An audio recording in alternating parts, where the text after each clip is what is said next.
الحمدللہ رب العالمین والعاقبۃ للمتقین الصلاۃ والسلام علی سید الانبیاء والمرسلین وعلی آلہ واصحابہ اجمعین اما بعد فاعوذ باللہ من الشیطان الرجیم بسم اللہ الرحمن الرحیم انا اعطیناک الکوثر فصل لربک وانحر ان شانئک هو الابتر صدق اللہ العظیم وصدقنا رسولہ النبی الکریم الامین ونحن علی ذلک لمن الشاہدین والشاکرین۔ صدیم اسلامک وظائع میں خوش آمدید میرے پیارے ساتھیوں، آج آپ کی خدمت کے لیے سورہ کوثر کا وظیفہ اور خاص طور پر جمعہ کے دن کے حوالے سے اور جمعہ کے خاص برکات، اس دن کے خاص گھڑیاں اور اس دن کے فضائل کے حوالہ سے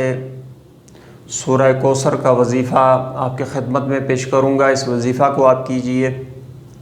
انشاءاللہ تعالی دنیاوی و اخروی فوائد حاصل ہوں گے۔ میرے ساتھیوں، جو بھی لوگ نئے ویور آ رہے ہیں ان سے گزارش ہے کہ چینل کو ضرور سبسکرائب کریں،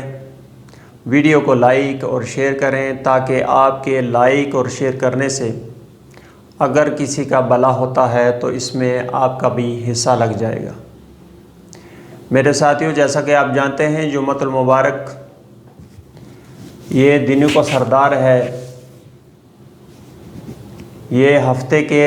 تمام دنوں کا مرکز ہے اور یہ دن اس کی جہاں اور بہت ساری فضیلتیں ہیں، اس کی ایک خاص فضیلت یہ بھی ہے کہ جنت میں اللہ تعالی جنتیوں سے جمعہ کے دن ملاقات فرمائیں گے، اور جو بھی ہم دنیا میں جمعہ کے دن، جمعہ کے وقت جمعہ کا اہتمام کرتے ہیں اور اس کے لیے ہمیں اللہ تعالیٰ نے اس کا طریقہ کار بتایا ہے کہ صاف ستھرے ہو کر، نئے کپڑے پہن کر، خوشبو لگا کر ہم نے جمعہ میں حاضری دینی ہوتی ہے۔ اور خاص طور پر یہ خطبے کا جو وقت ہوتا ہے اس وقت کی مناسبت سے اللہ تعالیٰ اس وقت میں جمعہ کی نماز سے لے کر عصر کی نماز تک جو بھی یہ وقت ہوتا ہے یہ فضیلتوں کا باعث،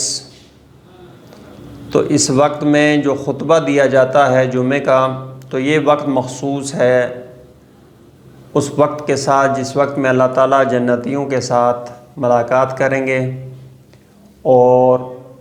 ان کے لیے اپنی رحمت اللہ تعالیٰ جاری فرمائے گا۔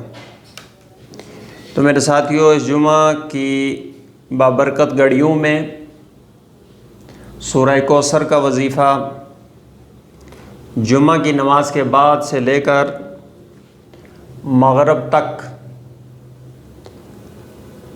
اور جمعہ کی نماز سے لے کر عشاء تک بھی آپ اس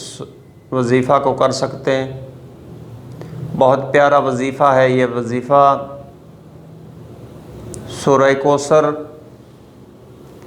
1000 مرتبہ آپ نے پڑھنی ہے اور اس طریقہ کار سے پڑھنی ہے کہ شروع میں آپ نے بسم اللہ الرحمن الرحیم 1 مرتبہ پڑھنی ہے اور 1000 مرتبہ آپ نے سورہ کوثر کو پڑھنا ہے، اور آخر میں آپ نے 11 مرتبہ درود ابراہیمی پڑھنا ہے۔ اللہم صلی علی محمد وعلی آل محمد کما صلیت علی ابراہیم وعلی آل ابراہیم انک حمید مجید۔ اللہم بارک علی محمد وعلی آل محمد کما بارکت علی ابراہیم وعلی آل ابراہیم انک حمید مجید۔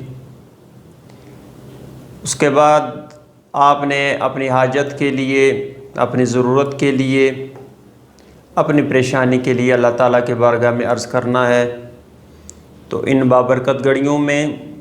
اور ان بابرکت کلمات کے ساتھ جب اللہ تعالیٰ کی بارگاہ میں آپ عرض کریں گے تو ضرور اللہ تعالیٰ کی ذات سننے والی ہے اور جاننے والی ہے اور رحم کرنے والی ہے۔ میرے ساتھیوں، جو بھی آپ وظیفہ کریں اس کے ساتھ لازمی شرط یہ ہے کہ آپ نے اکثر اوقات جہاں تک ممکن ہو سکے تو آپ نے باوضو رہنا ہے، اور 5 وقتہ نماز کا آپ نے اہتمام ضرور فرمانا ہے۔ تو ان لوازمات کے ساتھ اور عبادات کے ساتھ، قرآن مجید کی تلاوت کے ساتھ، رسول اللہ صلی اللہ علیہ وسلم کی ذات مبارکہ پر درود السلام کی کثرت کے ساتھ جب بھی آپ ان اعمال کو بجا لائیں گے تو اللہ تعالیٰ قبول کرتے ہیں اور اللہ تعالیٰ قبول کریں گے۔ میرے ساتھیوں، انتہائی اخلاص کے ساتھ، توجہ کے ساتھ اور دل جمی کے ساتھ اس عمل کو آپ کیجئے۔ انشاءاللہ تعالیٰ آپ کے جو بھی مسائل ہوں گے اللہ تعالیٰ اپنے فضل و کرم سے وہ پورے فرمائیں گے، ان کا حل فرمائیں گے۔ چاہے مشکلات ہوں میرے ساتھیوں، چاہے رزق کے مسائل ہوں، چاہے کاروبار کی بندش ہو، کسی بھی قسم کا معاملہ ہو، تو 1000 مرتبہ جمعہ کے دن، جمعہ کے نماز کے بعد سے لے کر عشاء کی نماز تک آپ اس کو کسی بھی وقت پڑھ سکتے ہیں اور اس عمل کو کیجئے۔ اور مجھے بھی دعاؤں میں یاد رکھیے، میں آپ تمام لوگوں کے لیے دعا گو ہوں۔ اللہم صلی علی سیدنا محمد وعلی آل سیدنا و مولانا محمد وبارک وسلم وصلی علیہ۔ سبحان ربک رب العزت عما یصفون، والسلام علی المرسلین والحمد للہ رب العالمین۔